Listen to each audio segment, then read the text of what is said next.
जय Bhim friends. बाबासाहेबांनी लिहिलेले कोणतेही भाषण किंवा पुस्तक असो किंवा लेख असो, त्यांचे लिखाण वाचताना आपल्यामध्ये एक वेगळी स्फूर्ती जागृत करते.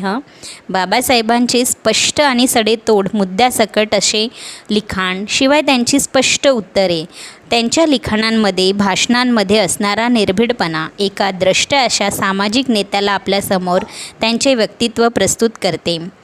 आपल्याला बाबासाहेबांचे लिखाण वाचताना अगदी जाणवून येते की त्यांनी कधीही मुद्दा सोडून असा मध्येच कोणताही मुद्दा घेतला नाही.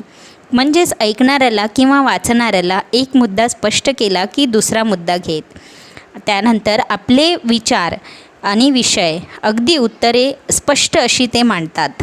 बाबासाहेबांनी लिहिलेले कोणतेही छोटे अथवा मोठे ग्रंथ वाचताना आपल्याला अगदी जाणवतं की ते जे काही त्यांनी लिहिलेले किंवा बोलले आहे, त्यासाठी त्यांना स्वतः किती परिश्रम त्यांनी घेतलेले आहेत, त्या गोष्टींचा अभ्यास त्यांनी किती खोलवर जाऊन केला आहे, हे आपल्याला त्यांची पुस्तकं, लिहिलेली भाषणं किंवा लिखाण वाचताना आपल्याला वाचताना आपल्याला त्याची जाणीव आणि प्रचिती निर्माण होते.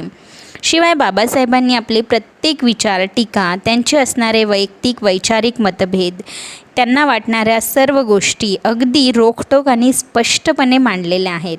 त्यामुळे बाबासाहेबांना प्रत्येक बौद्धांनीच किंवा बाबासाहेबांना मानणाऱ्या अनुयायांनीच नव्हे तर सर्वांनी वाचले पाहिजे. नमो बुद्धाय. जय भीम.